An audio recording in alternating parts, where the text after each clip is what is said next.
इस तरीके से उत्तराखंड के अंदर पिछले कई दिनों से माहौल खराब किया जा रहा है। आप इस मुल्क को क्या बनाना चाहते हैं? मतलब कोई लिमिट होती है किसी चीज की? मतलब ऐसा माहौल क्रिएट हो रहा है और बहुत सुकून से सरकारें बैठी हैं। इस देश के प्रधानमंत्री, गृह मंत्री बहुत सुकून से। मणिपुर जल रहा था, आप कर्नाटक में कैंपेन में लगे हुए थे। आज के हालात हो गए। अगर टाइम रहते इंटरवीन किया होता, जो नॉर्थ ईस्ट हमारे स्टेट पीसफुल तरीके से रह रहे, फिर दोबारा वहां चिंगारी लगाती। उत्तराखंड में लोगों को एक्सोडस किया जा रहा है। कहां ले जाओगे इस मुल्क को भाई?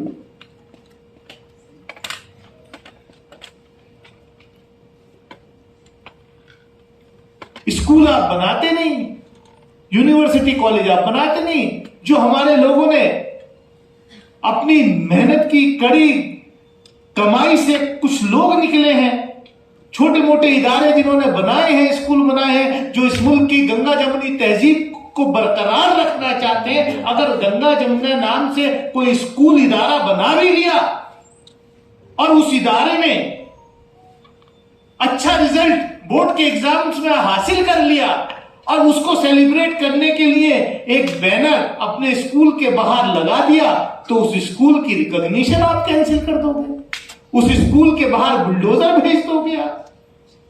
हो क्या रहा है इसमें?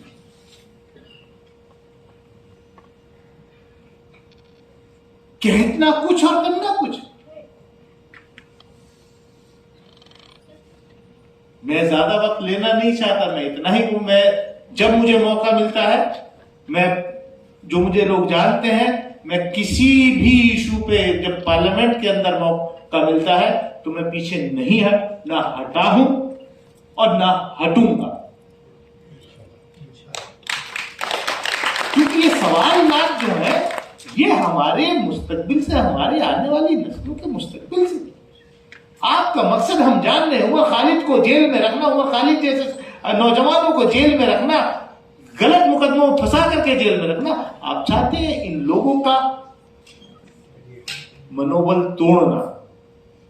आप चाहते हैं कि एक्सेप्ट कर लें कि हां भाई ठीक है। आपकी लोगों की जो सोच है वो कभी कभी ट्विटर पे, सोशल मीडिया पर दिखाई देती है कि हमको आप उनको चाहिए तो सही, लेकिन सिर्फ साइकिल में, गाड़ी में पंचर लगाने वाला होना चाहिए, घर में सफाई करने वाला होना चाहिए, गाड़ी का ड्राइवर होना चाहिए। कोई उमर खालिद जैसा इंटेलेक्चुअल नहीं होना चाहिए जो अपनी कम्युनिटी को, जो इस मुल्क को अच्छी तरीके से रिप्रेजेंट कर सके।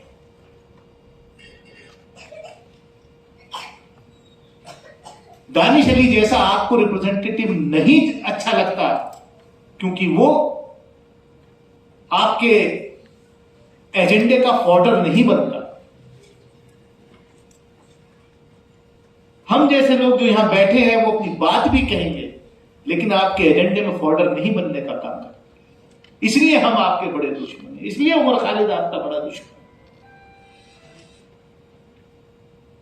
मैं ज्यादा कुछ ना कहते हुए मैं इतना ही कहूंगा कि दौर बुरा जरूर है, लेकिन इंशाअल्लाह ये दौर बदलेगा। लोग जाग रहे हैं, ऐसा नहीं है। और मैं एक बात और कहता हूं, बड़ी जिम्मेदारी इस देश की मेजॉरिटी कम्युनिटी की। मुल्क अगर बर्बाद होगा, इस तरीके का नफरत का माहौल अगर बढ़ेगा, मुल्क अगर कमजोर होगा, तो ये डूबेंगे। अगर 85 डूबेंगे तो 15-14 ये भी डूब जाएंगे। तो इसलिए, और मैं कह रहा हूं इस बात को फिर, कि मेजॉरिटी कम्युनिटी के अंदर मेजॉरिटी सेकुलर है इस देश में। आज भी, in spite of all their efforts, और वही लोग लड़ाई लड़ रहे हैं जिसको ये तोड़ना चाहते हैं, लेकिन तोड़ नहीं पाएंगे। ज्यादा वक्त नहीं है, लोग जाग रहे हैं। अभी जिस तरीके के रिजल्ट्स पॉलिटिकल आ रहे हैं और आने वाले वक्त में, आने वाले कुछ महीनों में और अच्छे आएंगे इंशाअल्लाह।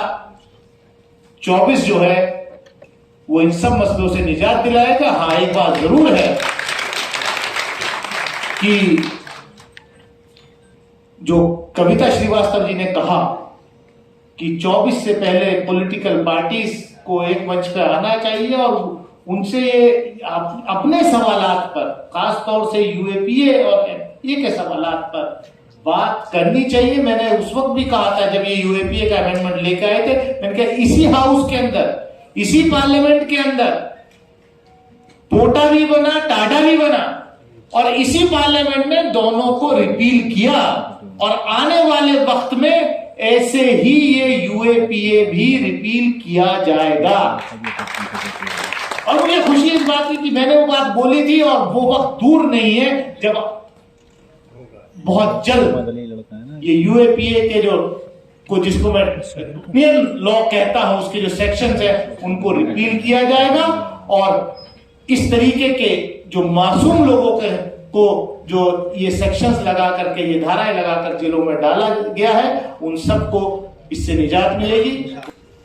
हिंदुस्तान में रेसिस्टेंस का एक सिंबल बन गए हैं, उनके लिए दुआ करता हूं कि वो अपनी इस स्पिरिट को बरकरार रखें। यहाँ पर मेरे से पहले 3 बहुत ही अच्छे स्पीकर्स ने बहुत विस्तार से अपनी बात रखी है। मैं उसको आगे बढ़ाते हुए सिर्फ इतना ही कहूंगा कि जब ये यूएपीए में अमेंडमेंट लाया गया था, इत्तेफाक से मेरा वो एज ए मेंबर पार्लियामेंट पहला सेशन था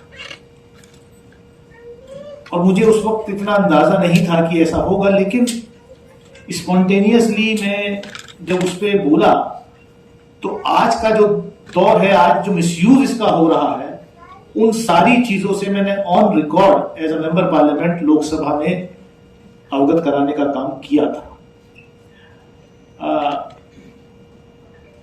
पीयूसीएल की साथी ने कहा कि इस यूएपीए के खिलाफ पॉलिटिकल पार्टीज को इकट्ठा होना चाहिए, अपोजिशन की पॉलिटिकल पार्टीज।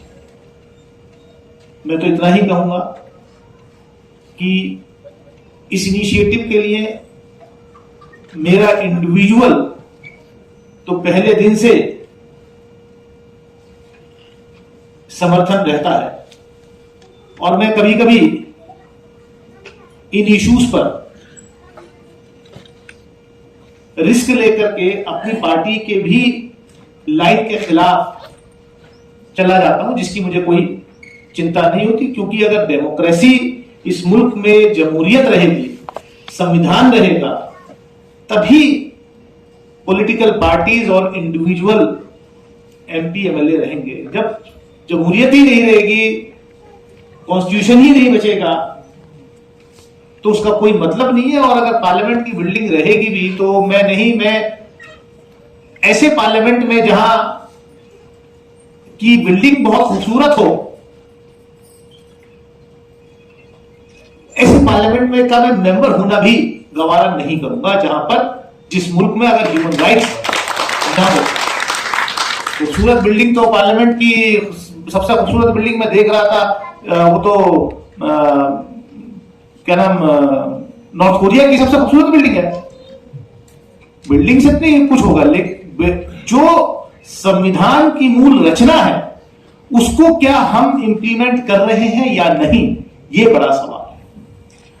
और मैं मुबारकबाद देता हूं कि इन सवालों को लेकर के उमर खालिद जैसे नौजवान वो निकले थे सड़कों पर। और जैसा नदीम भाई ने जिक्र किया कि मैं अपने आप को सौभाग्यशाली मानता हूं कि मैं ऐसे इदारे से आया निकल के, जहां पर जो इदारा फ्रीडम मूवमेंट का एक पौधा, और जब सीएए लाया गया तो उसके विरोध की शुरुआत भी जामिया मिलिया इस्लामिया से हुई, और जामिया के हमारे साथी, हमारे जूनियर्स, मतलब उन्होंने कुर्बानियां दी और वहां जेलों में बिना किसी, मतलब मैं कह सकता हूं कि जिन बच्चों को वहां के जेलों में डाला गया उनका कॉन्स्पिरेसी से, क्रिमिनलिटी से कहीं दूर दूर तक कोई वास्ता नहीं हो सकता। दिल्ली के अंदर वो ताहिर, हमारे पुराने साथी कॉर्पोरेटर, मतलब मैं उनको जानता हूं आज से नहीं, बहुत पहले से, इत्तेफाक से हमारी कॉन्स्टिट्यूंसी के, लेकिन उससे पहले मैं जिस पार्टी में था, जनता दल में था, मैंने उनको जनता दल से टिकट भी दिया था पहला कॉर्पोरेशन का इलेक्शन लड़ने के लिए। उस जमाने से उस शख्स को जानता, तो क्या मतलब है उसका? वो 3 दिन पहले हमारे साथ, उन्होंने वाकई मेरे से बयान किया कि साहब ऐसे ऐसे हो रहा है, ऐसे ऐसे हुआ है, सब जानते हैं। वो सही कहा नदीम जान की पुलिस गई, उनको निकाला, बचाया, सब कुछ किया। 2 दिन बाद 3 दिन बाद उन्हीं के ऊपर केस लगा करके जो है उनको जेल में डाल दिया। कहीं कोई सुनवाई। अभी मैं देख रहा था